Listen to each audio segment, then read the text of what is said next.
Welcome to another episode of In the Art Scene. Today's guest is an amazing one. And I know I say it every single time, but this one is going to blow you off your seat. Well, we have a criterion for people we interview. Amazingness. Yes. Yeah. And there's no shortage of amazing people.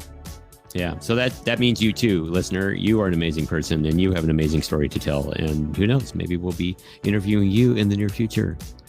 But we digress. So Katie Loftus is our guest today, and she has overcome amazing odds. There's nothing she can't do because she sets no limits on herself. I think that is going to be the biggest takeaway for today. There is nothing you can't do if you just take your own self-imposed limits off the table. Galina, would you agree? I would. And she is one of those unstoppable women that I so admire. And her only mantra is authenticity. If you own yourself, if you love yourself, there's nothing in this life to lose. There's nothing in this life to be afraid of. And I feel like that's the message that she is bringing across very loudly, very boldly, and it speaks to many people. All right. Well, without giving anything else away, why don't we get right into the episode? You are going to love this.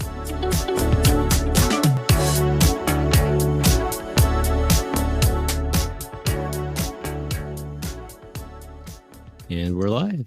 We're live. Hey. Hey. Hi. Hello. Katie Loftus, welcome to In the Art Scene. Thanks for having me. How are you doing today, Katie? I am doing amazing. Always. It's Sunday. What's not good about a Sunday, right? Well, that's true. Sunday in San Diego. It's a very nice Sunday. It is definitely a sunny day. So for sure. It's gorgeous out. Yeah. Yeah. So here we are in the studio instead. Yeah. For Yes. another hour or so. Yeah. Anyway, we are having you today to talk about all the amazing stuff that you are doing, which is plenty. I'm a pretty busy girl. Yes, Well, you are. You're not just busy, you're doing really interesting stuff. Like And- not your everyday thing. And very Well, important stuff. Well, gosh, thanks for saying that. It's funny. I just living my life, right? So to me, it's just doing my thing.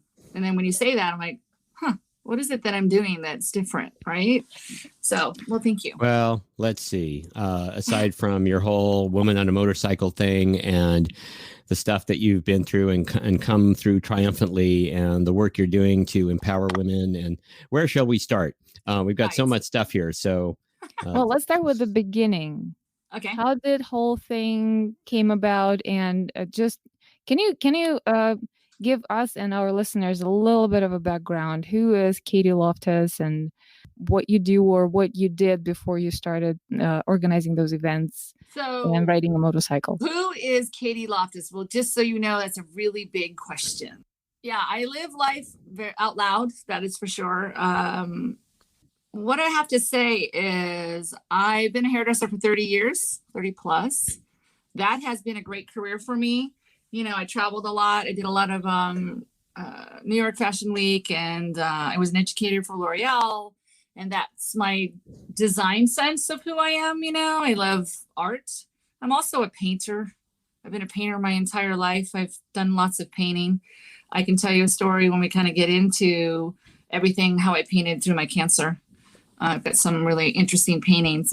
So God, who is Katie? Katie, I am I'm a very passionate soul that I believe life and art have no separation. So my life is one big painting. Literally one big painting, whether it's something to celebrate. Well, it's always something to celebrate, but it could be a tragedy at times. And other times it could be, pretty darn amazing and a pretty beautiful painting. So that's kind of a very short definition of who I think I am, I guess. Who I think I am. I always like to ask people how they see me. you talked about your whole life being a painting. Is there a certain palette of colors, and do those colors change depending on what's going on? What does that look like? Of course they change when they're So those colors change constantly. But I am more of a bold colored person. I rarely, Obviously. I know. Pink, everybody's so into pink right now, and I'm like, I just don't know if I can do pink. Pink's never been my thing, so. But I am definitely a bold colored person. you ask me, like, as far as my life being a painting, if the colors change, not only the colors change, but the strokes change. They may be broader, they may be quieter, they may be more subtle. I do have subtleties about me, of course, because I am a human being, but I do tend to be, my persona is living out loud. Like, life is a celebration. And that's kind of, yeah, I mean, I always say life without passion. What else is there? I mean, life without passion, that is not life. So to me, it sounds like a biggest connection between you and Frida Kahlo that we also need to bring to this we'll bring Frida episode as Kahlo well. up. Right. So as an artist, I've always loved Frida Kahlo. So, and as a cancer survivor, that became I always call her my spirit animal. So I had a strong connection at that time with Frida Kahlo. And like I said, I'm a painter. And when I was sick with cancer, I did 13 paintings. It was hard to get out of bed, but it would get me out of bed. It would get out of my pain, and I would put it on a canvas. I've always called it emotional. It's like emotional vomiting. So I would paint like quick. I do a gigantic painting. They're pretty big, in hours. And at the time, it was my first marriage, and he made the canvases for me because I was in the middle of cancer, didn't have a lot of money. So he created the canvases. We did paint claws. We stretched, the canvases, he stretched them for me. And he was my caretaker. So I'm like, you need to leave, go have some fun, and I'm going to paint. I put my headset on and I would paint for hours until I was exhausted, because I was exhausted. I was recuperating from breast cancer. But those paintings are extremely powerful. I have them sprinkled all around my house. I've sold a few of people that I've known that have gone through the same experience, and they found a connection with those paintings. I showed at the Cordelia Knott Center for Wellness, which is up by Knott's Berry Farm. That was a really interesting show because I haven't shown you, and I'll have to show it to you sometime, but my paintings are about that moment. So they're extremely powerful. They can be very painful because it's whatever I was at that moment. So I'm an expressionistic painter. So they put these paintings, they called me and they said, we want to put these paintings in at the Cordelia Knott Center for Wellness. Well, they've got fountains and meditation and, yoga and counseling. And I'm like, you sure you want to put my paintings in there? They're like, oh yeah. I go, I don't know. Okay. So I put them in there, and because they're loud and they evoke emotion. Because I believe, for me, art, if it doesn't evoke some kind of an emotion, then what good is it to me? That is so I evoke emotion with that pain that I was processing at the time. So the, I forgot his name, John, I know his first name, John, he was the director, of the center. And he called me the first week we had the show, and he's like, oh my gosh, people are coming in here and they're weeping, they're crying, and they were just kind of overwhelmed. And I said, I know. I'm like, they were really, really painful for me to paint. But then when I painted them, I was able, for me personally, to let go of that pain. So I know exactly what you're talking about. I do the same thing in my intuitive painting classes. Oh, you do intuitive painting? Oh, I love that. Yeah, I do. Yeah. And it's just amazing to see within 2 hours how people sometimes, the way they respond and the way they transform during the class. And I always say there's an exercise that we do when they are focusing on the bad memory and then on the happy memory. And I always tell them that just let it out and don't own it in your body anymore. Oh, it's so true. And that's how I believe to move it. I mean, I've practiced it and it works. It works. God, that's so great. I only paint from pain. I try to paint when I'm happy, and I guess I'm just too busy with life, Well, your life is a happy painting. Let's put it this way. It's truly, yeah, it's become quite a masterpiece, to be quite honest. Do you have pictures of those paintings that you were talking about? I do.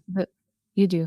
Would you mind sharing them? Because we always post a blog post adjacent to the podcast episode. I'd be happy to. I have some some cool paintings. And I've had them digitally done, and I have some good quality images to share. Yeah. That would be really awesome. Yeah. Because that's a little part of me. That was 20 years ago. And that was a moment in my life that I did those paintings, and I did 4 shows at the time. And then I just have them sprinkled around my house. Like I said, I sold a few and I don't really live in that pain at all. In fact, it's just it's just a bit of who I am. Even talking about those paintings kind of gives me shivers. I hope my microphone is not picking up the shivers. It might be, but yeah, I don't know. Yeah, it was very cathartic, for me at the time. So can I ask, in your timeline, your chronology, where that period of time occurred where you were facing the cancer, and then when you went through your divorce?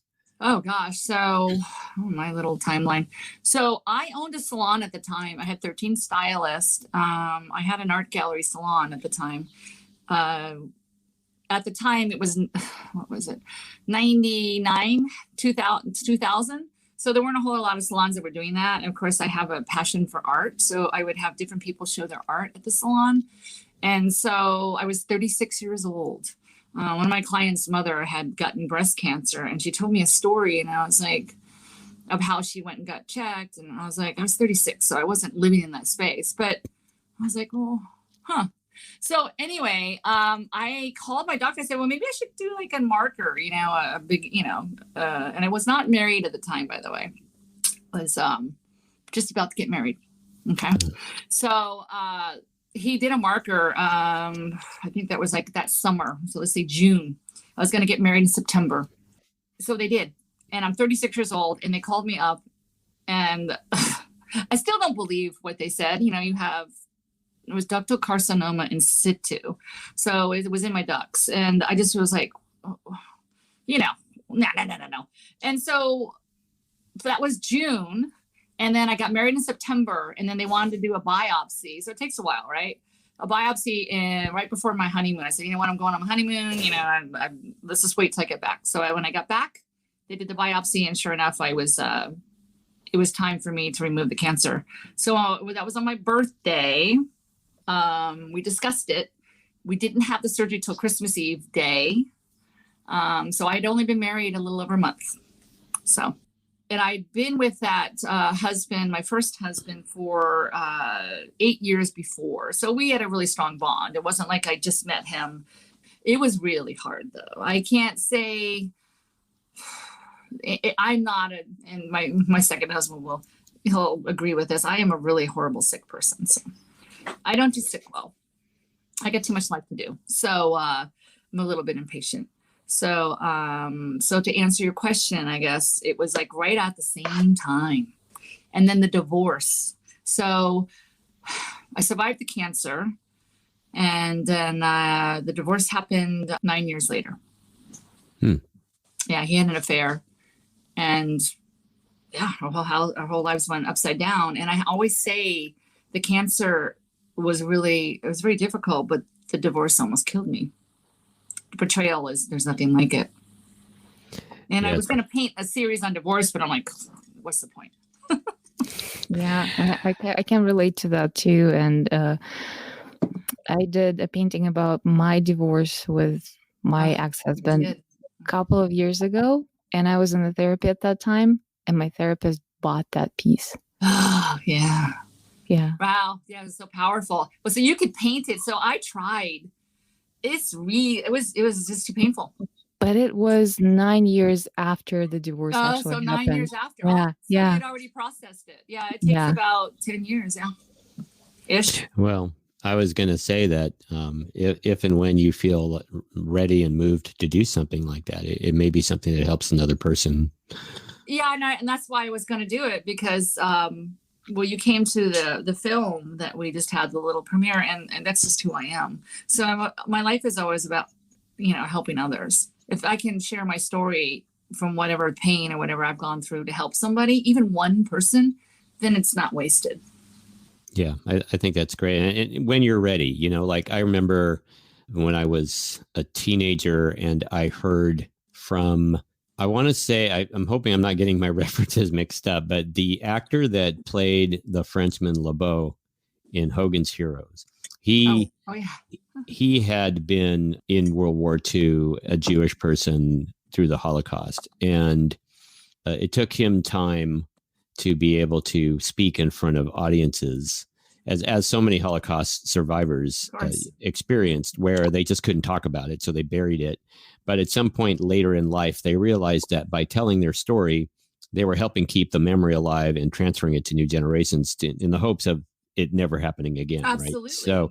Right. So there's benefit in telling the story, but it can take however long it takes to feel. But, honestly, for me, with that being, I'm listening to what you're saying. And for me, it just came to me. But, the reason why I don't paint it is because I've moved on. Not only that is my show that I do is not only women on motorcycles, but it's telling their stories. So when you saw the short film, it's really that bike is the way I transfer my pain into flying into in a great world, really. So I always feel like I help people in that way, like the divorce is like, it seems like a million years ago. Well, that's a great segue. Yeah. Let's talk about how you started riding a motorcycle and how you got the idea of putting that show together. Yeah, because I have a crazy head, but so how did I start riding a motorcycle? I got divorced, 2012. And I lost my house and I only moved 6 blocks away in South Park because I love South Park. So I moved there and I needed to change my life, change the people, and I only lived a few miles away, and not even a mile away. I could walk to the old house, So I guess I had a lot of friends that rode. In fact, one of my good friends, I kayak with a good buddy, and I've been doing it for 18 years. His name is Gary, and he rides a motorcycle. So he would take me through my divorce when I was just having the hardest time. He's like, let's go for a ride. So he put me on the back. And I put earbuds on and I listened to music and we just rode. And it was like, oh, this is amazing. I was in such a bad place. It just took me out of it. So I started hanging out with men that rode. And so I rode in the back for a while, for probably about a year. And I loved it. And I absolutely loved it. But you know what? I got so tired of waiting for a man to pick me up and put me on the back of a motorcycle. I'm like, I'm going to go get my own. I am going to ride my own motorcycle. So I had this guy, a friend, and I was always on the back. And I'm like, you know what, Scott? I'm going to go get my own license. He goes, great. He was very cool. It was very empowering. He's like, all right, I'll help you, So I took the course. I didn't even know how to turn one on.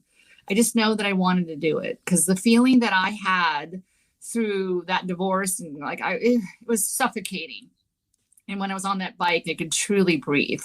I remember moments of riding. I was behind, it was on the back, and Scott was, riding and the sun was setting. It was August. We were going to a concert. I just remember that moment of that aha moment. I'm like, I'm going to ride my own motorcycle because it doesn't get any better than this. Because I was in such a painful place, and that just it's hard to put it in words, but that's how I started. It was an idea, as everything does with me. And then you know what? I signed up that week. I went to the police course. I got my license. I didn't know how to turn one on.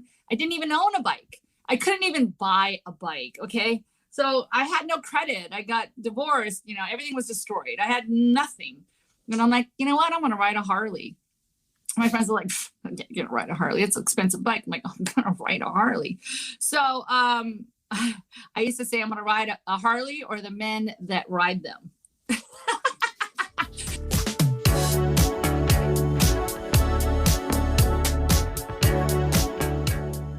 So this is my manifestation. This is what I do, though. So I did not know how I was going to do that. I knew what was going to happen with every fiber of my being. I got my license. I purchased a 750 Honda Shadow from a friend. I made payments on it because I had no money. I was wrecked. Financially wrecked. I just making tiny little payments. I think I paid $2,000 for it, which is $1 million back then. But, I rode it for 6 months and I'm like, I got to get that Harley, and I got that Harley. So a friend's husband, ex-husband at the time, he co-signed on a loan. My family wouldn't do it, but he co-signed on a loan. He trusted me and I made every single payment and I paid that off last March. I finally paid it off. So that's how I got the bike. That's how the idea came to me. And then I started riding. I've never had a fear about riding for 1 second. Some people are terrified. Like, aren't you afraid? Aren't you afraid? I'm like, I'm not. I'm really not. I'm afraid of not riding, to be quite honest. If I couldn't ride, I don't know how my life would be. It would be very hard because it really is that passion for me. So I don't know if that answered your question. Well, he took the words right out of my mouth, which is, aren't you afraid to ride on a bike? Because I know I am. People say it all the time. All the time. And I would be terrified. I'm afraid of not living because to me, that is truly being in the moment. Because all you have at that moment is that bike and you, and it's in the wind or whatever it is, whatever. If you're riding by a coffee shop, you smell the coffee, the fresh cut grass. I mean, you're experiencing what you've never experienced before. Like in a car, you're watching the movie. When you're on a bike, you're in the movie. It just lights me up because I feel like at the time in my life when I started riding, things were so dark, and it almost killed me. And I do mean that. And I'm not an exaggeration. So to really find something that would breathe life back into me, not a little bit, but just breathe it in like I've never felt before. That's what I'm talking about. So I'm sensing there's a tie-in between that joyful experience and what led to starting the ride to the warehouse. Yeah. So I started riding. Not a lot of women were riding. It's a man's world in motorcycles. So I rode with the guys, I went with a bunch of old Harley guys. They put me in the middle and they taught me, they taught me. Then they had me be a sweep, which the sweep is being behind. And that's a really hard job. So they kind of have me do that. And then they had me lead, it's funny because when I met these men, I was really intimidated, but I'm fearless. So I'm like, I get to lose. So, intimidating because they're the big guys and the beard, that's what you think a biker is, right? And then here I am, and, within a year I was leading the ride, and telling them to stop it back there and stop, making all that noise. And it's just hilarious because then they were afraid of me. I was like, mama, but it was men. And then I had a girlfriend, a really good friend. She got a bike because I got a bike. So we started riding together and we just didn't know anybody. Like, there aren't a lot of women. So I reached out to some groups so I told you I had a salon that had an art gallery. So I'm like, I love art. Again, I'm an artist. So how can I bring the two together? How can I bring art and how can I bring motorcycles together? Because I believe a woman on a motorcycle is absolutely incredibly beautiful, no matter who they are. So at the time, there were some young photographers running around and they would put out calls, come and, ride and we'll put you in we'll take a picture of you. And it was only the young, it was a certain look.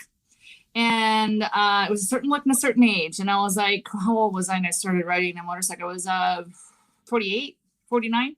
So I was too old to get those pictures. And I'm like, wait a second, why can't I have a picture? So I said, you know what, I'm going to start my own show. So I did. Started my own show. And how was I going to do that? So I reached out to the groups on, social media has been a great thing because in the last 10 years, it's really helped out. So I reached out on Facebook to different groups and I said, look, I want to do this. I just had an idea. I want to get different photographers. So I reached out to photographer friends that I knew.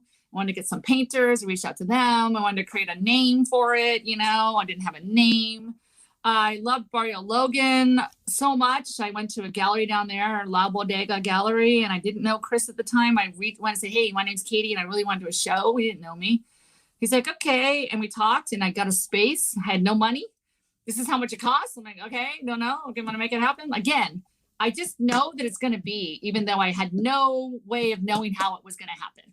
I just know with the passion in me, it's absolutely going to be amazing because that's like the Harley. I'm going to get a Harley. I mean, it's a $20,000 motorcycle. I was divorced. I have no money. No one's going to co-sign. My family wouldn't co-sign.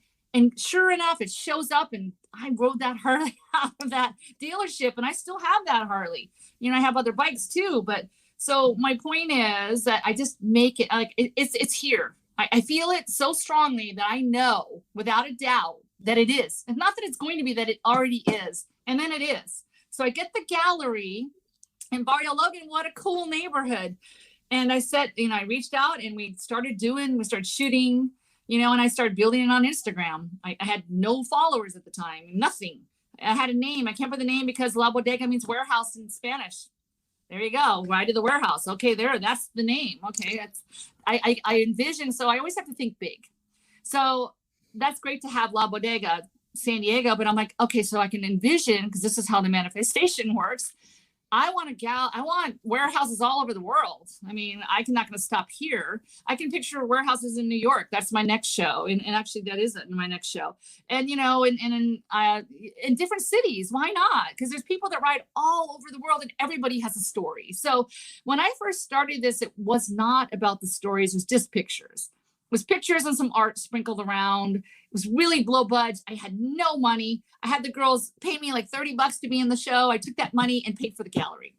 Literally took the money and paid for the gallery. And I had the photographers donate their time and print the pictures. And they were tiny little pictures at the time. It's kind of a collage show and it was cool. So we had the show and 500 people show up out of nowhere. And I'm like, I had no idea I even knew 500 people at that time. Girls came down from San Francisco. So I just hit it. I feel like I hit the ride to the warehouse at the right time when women are riding and they just needed a voice. And boy, do I have a voice, like I said before. So I can speak for them if they can't speak. I will yell to the tops of whatever. I will be there for them. So. Well, tell us about the show in New York. Oh, well, this is something I'm working on. So I have a show coming up this fall. So, Ride to the Warehouse started, like I said, a 500-person show. And then the next one was 3 years later. People like, he did 3 years later, I did another show. And it was over 1,000 people. We closed the street down. We had vendors. I did it at La Bodega again. And then I had better photographers, bigger pictures. Things are evolving and changing. The community gets bigger. I brought LA in, right? So once I brought LA in, then I had a show in LA last year. LA's where you want to go, right? You go to LA and it just becomes boom, it's big. I mean, you have all these people. I did a gallery downtown LA, again, a warehouse, right? Gallery downtown LA. I mean, I envisioned this many, many years ago to do a show. I didn't know it was going to be a motorcycle show. I thought it'd be my art, but I did put one of my pieces in that show because I'm like, you know what? I envisioned this when I was 20 something years old. I was going to put my picture in a show in LA, and I had the show and I put one of those breast cancer pictures in there because I take a breast cancer. I have Keeper Breasts. They're an organization that helps women that are going through breast cancer, and they do breast castings of women that have survived. And Shani Jo was the founder, and I met her 20 years ago when I had cancer. So when I did the show, I'm like, I want to bring you along and I want to raise money for your charity. So we did. I brought her along. She brought a really cool, because they're really cool pieces of art. There's so much, I can tell you so much about that. But Keeper Breast has been a really big part of my life. So they're part of, they're my charity that I choose. So I did LA, and then with LA, it just gets bigger and bigger. I get sponsors. I had Indians, I've had Indian as a sponsor. You start getting the bigger sponsors. Every single show I do gets bigger. Bringing LA in has helped me immensely because you get the influencers, right? And so now, because I've been in the community now strongly for 6 years, I have ties all over. My husband does a Distinguished Gentleman's Ride. Do you know what that is? Nope. Okay. Well, this Distinguished Gentleman's Ride is over 800 cities around the world. Okay. It happens on the same day. It was 10 years this year that it started. So they started with nothing, and they're all over. They're like, you name the country, like Sydney, Australia. London, Paris. Even tiny little countries. So it's all over the place. So he's been doing it for 10 years. Well, this will be his 9th year. Actually, he did it. So what you do is you dress up in suits, you get on a motorcycle, and you raise money for men's health. Okay. So that's how I met my husband. My husband now is on that ride, and we became friends, and we got married on that ride many years later. And that ride has been a huge part of my life. But with that being said, he brought that part of the community, was the men, and that was men in suits, and it wasn't a typical biker. That's a cool thing. Like I said, it's all 800 cities around the world, or even more now. I'm not even sure how many. So it's worldwide. So that opens this for me because I started riding the warehouse. So the two of us together, he does men's health, I do women's health. We have connections all over. We volunteer to help communities.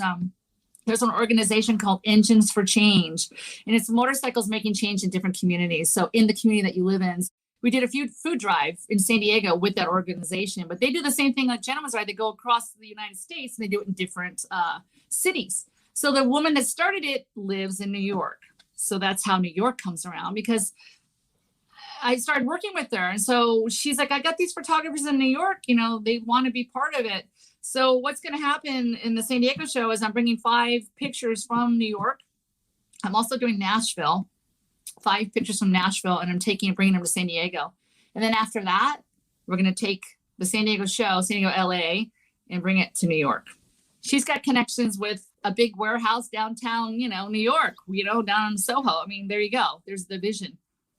And there she is. I mean, people Amazing. always show up the way exactly how I envision it. Boom. Better, actually. So Amazing. Katie Pretty- Loftus, yeah. the voice of the universe. it is. The universe is very good. The universe has been very good to me.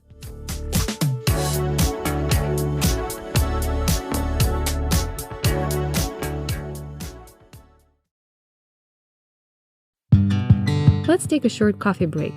Are you enjoying this episode? If you do, would you buy me a coffee? I would really appreciate it. The link is in the show notes and on our website, intheartscene.com. Thank you for your support.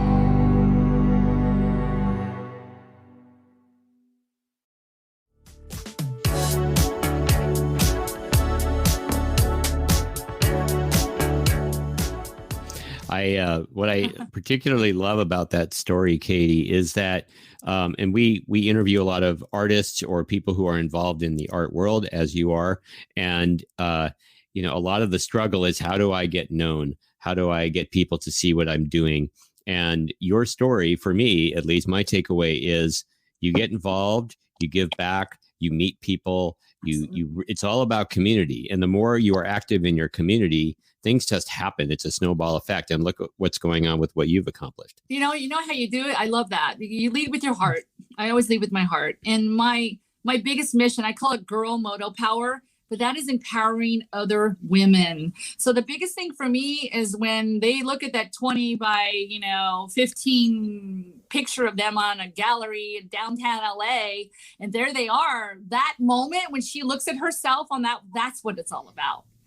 Because she's just, we're all connected.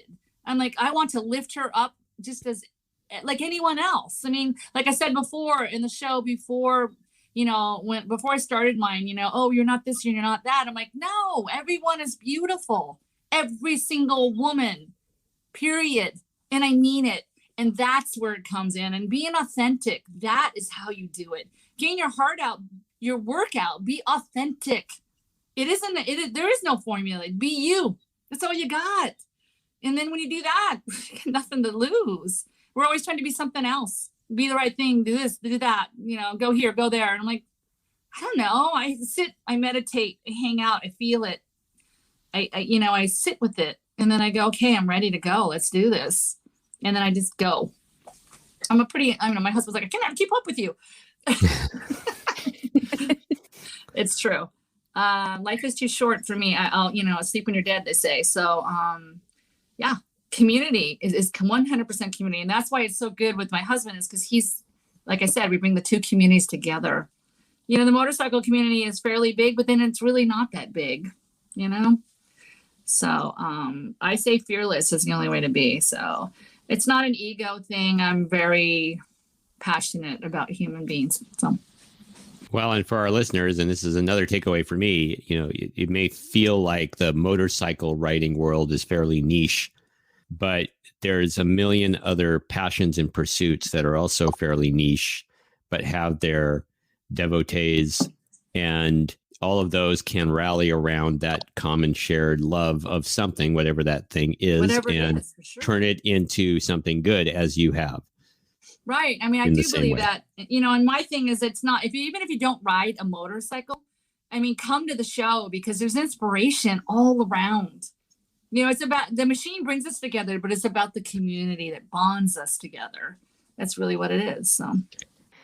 And speaking about community and empowering women, I wanted to ask questions about the video project that you're doing that started right before COVID. Because I think that this is an amazingly empowering thing. And now having new partners who are helping you with this, you can tell so many stories, and it's totally different medium. It's not painting. It's not a photograph. It's video, and it's live people. Yes. Mm-hmm. So what is that about? Well, so in my show in LA, I decided to tell stories, right? That's where it started evolving to. So I had women on stage on microphone and it didn't go well. You know, you have like 1,000 people or whatever, and nobody wants to listen. So, And what kind of stories? I had 10 women that I picked that had powerful stories of why they started writing, like powerful stories. And they're up there pouring their hearts out, and people were, you know, wanting to have a good time. I get it. So after that project, being in LA, there's a couple people there. They're like, well, we want to help you do a video project and tell the stories because, you know, we'll do a movie. And at the time, the Standard Hotel was my sponsor. And the goal or was going to have the premiere at the Standard Hotel and with a, you know, like 100 people, whatever, a small amount of people, and have a showing. But so we did start it right before COVID started. We shot a bunch of B-roll quite a few months before, and then we did a big thing at the House of Machine. We did 10 women and they interviewed them, and then it just quit. It just stopped, right? It's still sitting. That is still sitting. So as the universe works, so here we go. Let's back up here. So as the universe works, so I really want to tell their stories. I really want it to be on video. I feel it's so powerful. How am I going to do that? Well, it's not, I beg, plead, borrow in LA. It's not working. It's not happening right now. Okay. It's out of my hands. And I feel sad because I feel like I let those women down, but that's not in my hands. So as the universe works on Facebook, John Morales, who did the short film, The Frida Bike, he DMs me and I'm like, who's this weirdo? There's something about a woman on a motorcycle and you get on social media and boy, it gets weird. So I ignored him. And then he kept coming back and like, oh, here is this guy. And so he kept coming back. And I told my husband, I said, oh, you know, anyway, my husband goes to a Triumph Writers meeting or whatever. And he goes, Katie, I met John Morales today. And I'm all, what? You know, the guy that I was speaking to online. And then, so it opened that door, you know, again, the universe like literally plopped him into my husband met him before I did. So that felt safe, right? I don't know. And then here he comes along and he does that film. It was like done within a month. That was quick. It was shot 30 hours, whatever, edited with music, and then boom. And it's beautiful. So there it is. There's the person. And I told him, it's like, because John and I are in alignment, and he tells stories of his neighborhood people. And then he has a passion for writing now. So he wants to take that with his stories and bring it into writing. So what a perfect pair we can be. I said, John, I got all the women. It's like, you don't need to even look for them. They're right here. I have some amazing women that are just, I want them to tell their stories. I mean, there's so many, I can't even stop, you know, it's like, I want everyone to have it, right? You know, you have to pick the really, really powerful ones, which I believe everybody has a powerful story. But so he's on the project and he says he wants to do, so for the show in San Diego, we will be having some shorts, you know, and I don't know where that's going to go. I envision very big. So I know that it'll become something. I believe he's in my life for whatever reason that is in the Ride the Warehouse space right now. And he couldn't be more perfect because I think what he did, sorry, with the Frida film was really, really beautiful. I tell the women's stories. I never tell my story. I've watched that silly little 5-minute short probably every day since he did it because I want to be her. She's freaking cool. And then I realized that it is me. And that's really cool. It's pretty special. I couldn't have done that any better. He came to me and it's just really beautiful. Grateful. I live my life with a grateful heart. My tears of joy. I mean, really, I'm just blown away. Look forward to, you know, doing something with these women. I want them to feel the way I feel right now, you know? Thank you for sharing that, Katie. And for those of you listening, I know you want to watch this film, and it's at ridetothewarehouse.com. It's right there on the homepage there. Yeah. And it's beautiful. We got to see a premiere of it and meet John as well and meet you. And it was really poignant. And I want to ask you about the Frida bike as well, because we need to talk about that too, and how that became the nexus of the story. Yeah. The Frida bike. So I've been obsessed with Frida Kahlo for a long time. Like we said, I painted through my pain when I had cancer. And then I'm like, COVID happened. My husband has been a bike builder for a very, very long time. And my husband's a beautiful soul because he loves to empower women, like truly empowered. A lot of men will say, I love empowered women. They're like, no, quiet. So my husband lets me be me, and that's really special. So when COVID happened and I got that sporty, I had a client that had a Sportster with, 5,000 miles on it. And I'm like, Peter, I want a chopper. And he's like, it's a really pretty sporty. It's perfect. You sure you want to chop it? I'm like, I really want a chopper. And I've been wanting a Frida. I was riding bicycles for a long time. It just, to me, again, that bike, again, I can't separate life and art. So it's not just a chopper, it's a piece of art. And I know a lot of choppers are art. I get that. But this is really, again, for me, very personal because it's Frida Kahlo. So I had to put Frida on the bike. I had to. Because she's my spirit animal, right? So the fun project was to actually build that bike. So I did a ton of work on it. And this is what my show always pushes against, and I find it interesting. But so I did a ton of work on it, and I built that bike. And yes, Peter helped me, and I could not do it without Peter at all. But men would be like, oh, no, let me talk to your husband. You didn't build the bike, that kind of thing. And I'm all, you're just counting me again. And then my husband, being who he is, he walks up and says, you know what? She did 90% of the work, and I did 10% of the heavy lifting. I'm like, God, love my husband, because that's a big deal. Because men, again, pushing against what society, oh, no, you didn't really build that bike. You can never do that. I'm like, well, I can't do a lot of the heavy things. You're right. Absolutely. But I am smart enough to figure it out. And I can learn. Anyone can learn. If I'm a good learner, if I listen, I can learn. So anyway, building that bike during COVID, we had nothing else going on. So took that saw, I chopped it in half. And we started, the engine's strong. So it's just basically, adding the back end and, this and that. But the Frida part, I have a woman in the community that I met, and she does motorcycle helmets and tanks, and she's super talented. And I wanted her to paint it. So she's the one that painted it. I didn't paint it. I have a great connection with her, and she took my heart, as I say, and put it on that bike. We had a conversation, and she created the most, that bike is, I'm in awe of it every time I look at it. I look down when I'm riding, which isn't very often because I'm holding on for dear life, but Frida looks pretty cool. Yeah, that bike is really a piece of art. Yeah, It's everything about that bike. bike is very personal. Yeah. Yeah, it's a stunning bike. We will make sure to include the photos of the Frida bike in the blog post as well, so people can see. It's a beautiful bike. It really is. I call it the show float. Everywhere I go, you better be willing to talk to people. So it's interesting. So. Well, there's one particular accessory on that bike that we can't overlook, and it's on the back end, right? We need to hear about that. My favorite word. Fuck. Yeah.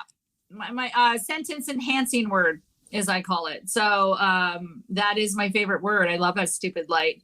We found that. I'm like, we got to put it on the bike. Where did you find it? It's we got on, what did we get? Lowbrow or Deadbeat. We got it from a small, when we built that bike, wanted to make sure that we use small companies, especially during COVID. It was a small company that had them. It's an okay little light. It's fun, So wait, what exactly does the light say? It says fuck. It just says the word fuck. It literally says the word fuck. So because when I'm riding and a car is on my hand, so I'm on a chopper. So a chopper, you strip everything off. So I don't have an odometer. I don't know how much gas I have. I have a tiny little heart mirror, which I can only see my lips in. I can't see anything in it. So I can't see what's behind me. I can feel it and I can look, and they're really right there. But and people tend to, I have a brake light, but I don't have a turn signal. I don't have this and that. So I tap that with my foot because it says fuck, fuck, fuck, fuck, fuck, fuck, get off my ass is basically what I'm thinking. So I'm like, fuck, fuck, fuck, fuck. I have chickens. That sounds like a chicken, but that's about right. So that's literally why I love that light, because I feel like that all the time, because I can't even use my hand signals because I'm really trying to hold on. If you've never been a chopper, so a chopper it's a rigid, meaning there is no suspension. So when you hit a bump and you fly. So I hold on with my grips as tight as I can. So I'm not using my hands for anything else but holding on, basically. So thank God for the light. So, wow, that just sounds, I mean, if I wasn't afraid of a bike before, so you have a bike with no suspension and it just bounces on everything and you don't know how much gas you have. So you could run out at any moment. Oh, I run out twice on the freeway. So I run out twice on the freeway and I'm all of a sudden I can feel it. I'm like, oh no. And I'm looking, there's a thing called a petcock. It's down underneath, but it's hard. Again, I tell you, I'm holding on. So I'm now learning where it's at by not looking. I can't look. There's no time to look because when you run out of gas, it's like one more twist of the throttle and it's done. And you're on the freeway and you're going whatever, 70, 80, and the cars don't know what's happening. So I've been able to pull over real quick and I can flip the petcock and then I have reserve so I can fire rack up and go. So, my husband's like, you got to be able to do that while you're rolling. I said, well, I got to find the darn thing first. I'm going, 70 miles an hour. And all of a sudden, okay. So you got to think quick. And I'm working on that one. I'm learning how to find it without looking while running. Yeah. So I fill it up every time I leave the house. I don't go, a chopper is, it's a chopper and that's part of a chopper. I have a big twin that has a gas cage and all the good stuff. But the chopper, that's the cool part about the chopper is it's really, really basic. Like I said, I used to ride bicycles. It's like a bicycle with a gigantic engine. And that's how, motorcycles started in the first place. So suspension is only those little 4-inch springs on my seat. So when I hit a bump, sometimes I just fly right off that bike. And so I literally hold on. I do. I hold on. So my husband was behind me in his truck because we were out. Anyway, we were riding. I was riding. So he's behind me and I hit an expansion joint on the freeway and the sun was going down. So not like I could do anything. So I don't know. I'm going 70. When I hit that expansion joint, he said I raised off like by a couple feet off that bike, like boom, raised up. Wow. That's what it does. But in that moment, again, so, you're always close to the edge and that's living right there. That's that heartbeat that I talk about. It's like, there's nothing else like it, and then you giggle, you're like, whatever. Cause as a motorcyclist for, I guess 10 years now, there's always close calls. There's things that happen all the time. The chopper is a new experience for me. I'm learning how to navigate potholes. And we came home in the dark last weekend and, there's expansion joints on the 5 that you don't know when you're in a car, but you're on a bike, you're like, oh, geez. And there's no warning. So when you hit them, you're going fast. You just better hold on. Otherwise you're done. So, yeah, we fly home. My husband stayed behind me on the way home just to kind of make sure, cars, again, I can't see anything behind me. I've been riding it now for 4 months, not that long, because we just finished it. So I am learning how to navigate a chopper. It's a whole, talk about being alive. It's a real connection with the road. They call them bone shakers because it's literally that. It is a bone shaker. It is like, you just like, go. And people are like, oh, does Peter ride it? Like, my husband doesn't want to ride it. He's had choppers before. He's like, he's over it. He doesn't want to do it. People will say, oh, you're 50, so I'm 50 something and you're going to build a chopper. I'm like, yeah, why not? They're like, you're crazy. But anyway, I absolutely love it.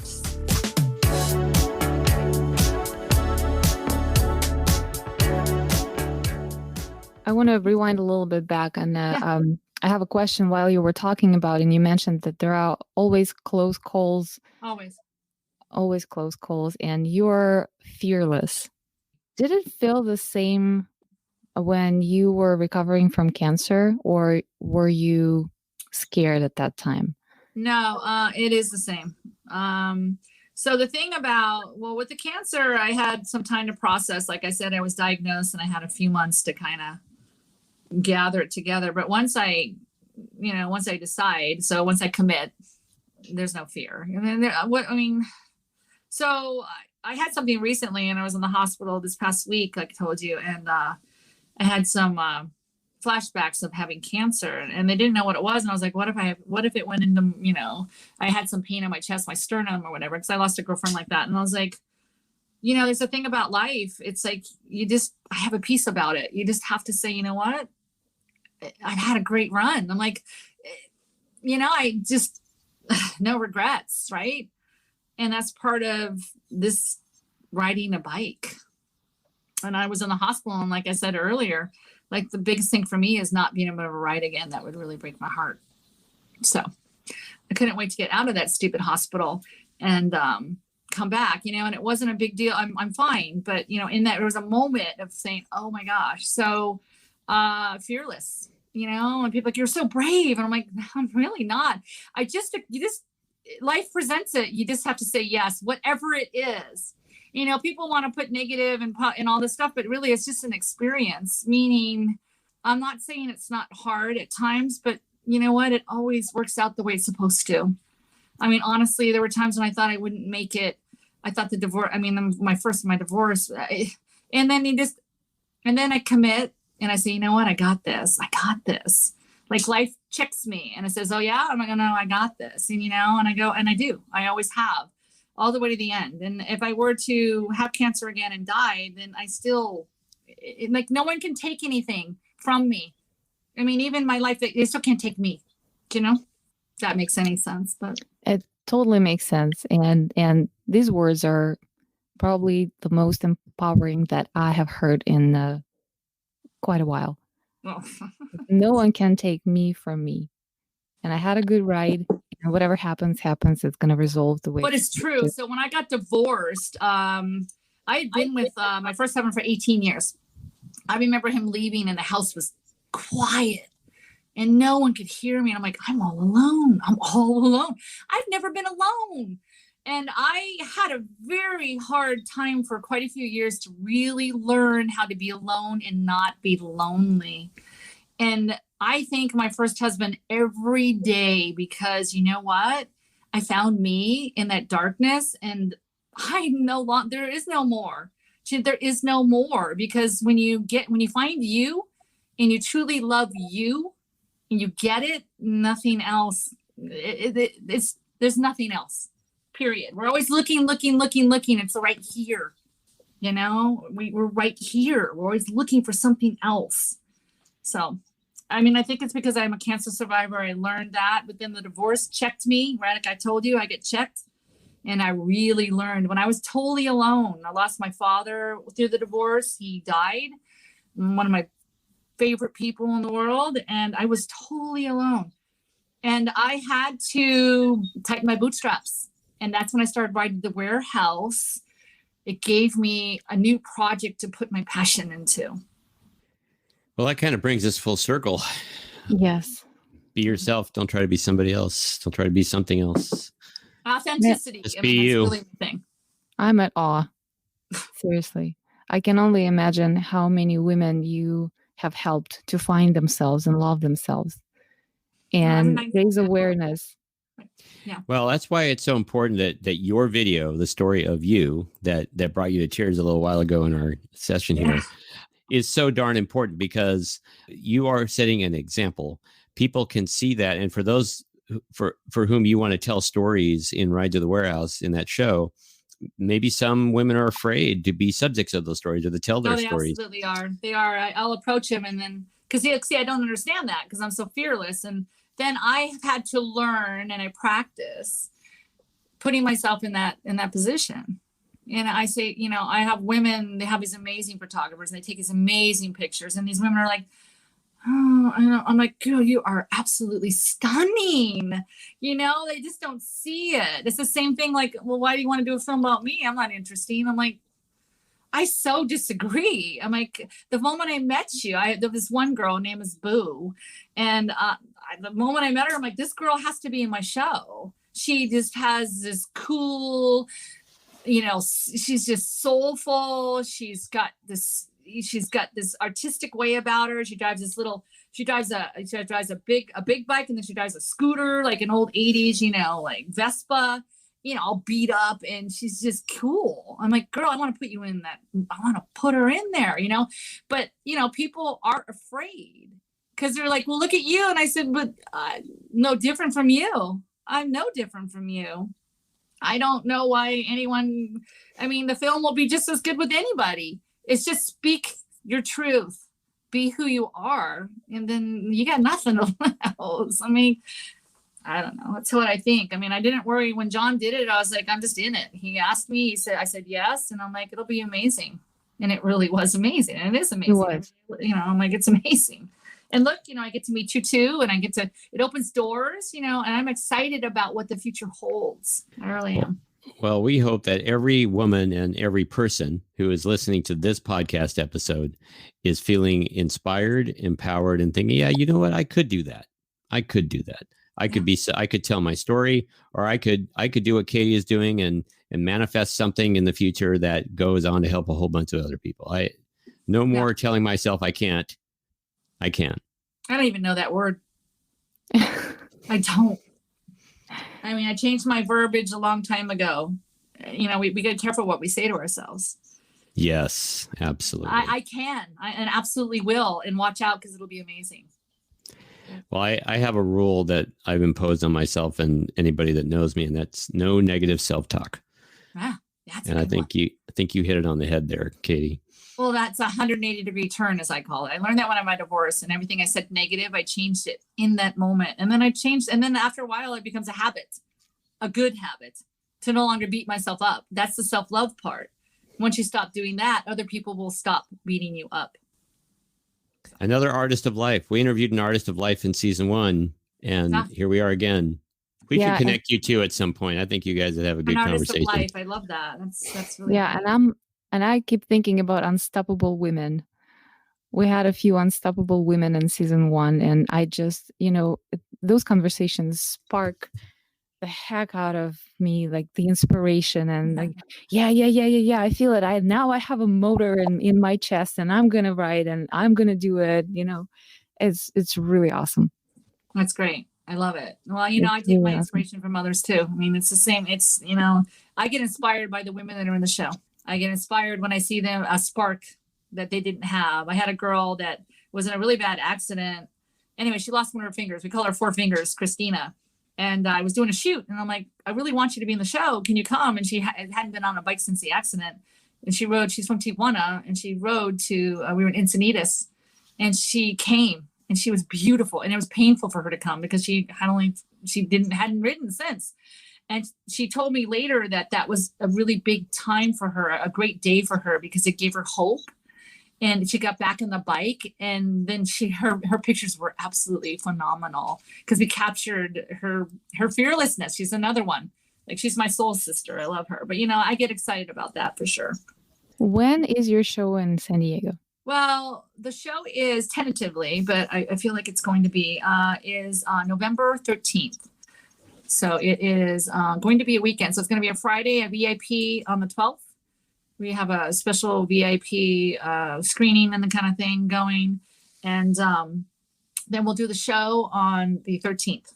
And it's going to be at 4 different places. So it's going to be kind of spread out. And I've teamed up with 2 other motorcycle shows. So again, it's about community like we talked about. There's 2 other shows that they're Moto and Alchemy. There's 2 different shows in San Diego. I'm like, why don't we, instead of working against each other or trying to get, you know, jockey for position, why don't we do a big show together? I'll bring the women, you bring, you know, the vintage bikes, and we all bring something. So we're going to do a really big show.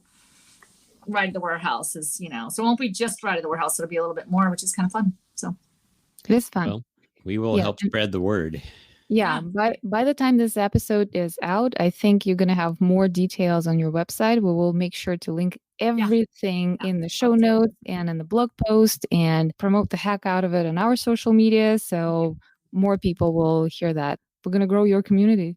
Great. I love it. Thank you. It's always good to grow the community. It's limitless, so let's keep going. Yes. Yeah. Well, now we're in each other's community, so we're doing this together. Yeah. Well, we have covered a lot of ground. There is more to cover, but I think what I'd like to do is suggest that we have a follow-on episode in the future, maybe season 3, after you've had your show. Maybe even you've done New York by then as well. New York, okay. And we can follow how things have progressed. Mm-hmm. And Katie Loftus, we are both, Galena and I are just floored and inspired. We're going to go do something crazy today. Right now. Yeah. All right, you gotta let me me know what it is after you're done. Absolutely.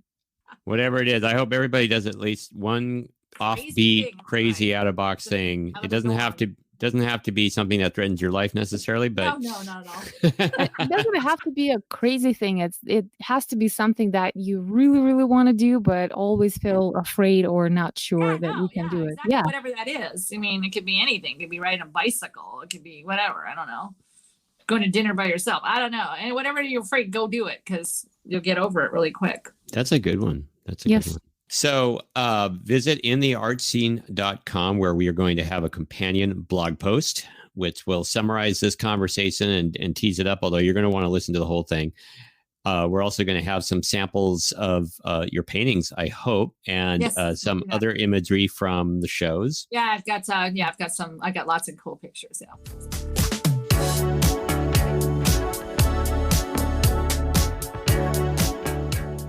If you're enjoying this podcast, if you want to go to Apple Podcasts and leave a review, hopefully a good one that helps the channel, we'll get more people in our community that we've been talking about getting involved in this.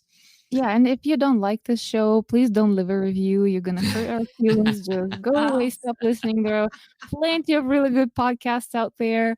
We're just not your cup of tea, not our fault. That's funny. But in all seriousness, if you've got some creative feedback for us, we're all ears. We're doing this show for you. It's not for us. It's for you, the listeners. So we want to make it as great for you as possible. That's our way to give back to creative community.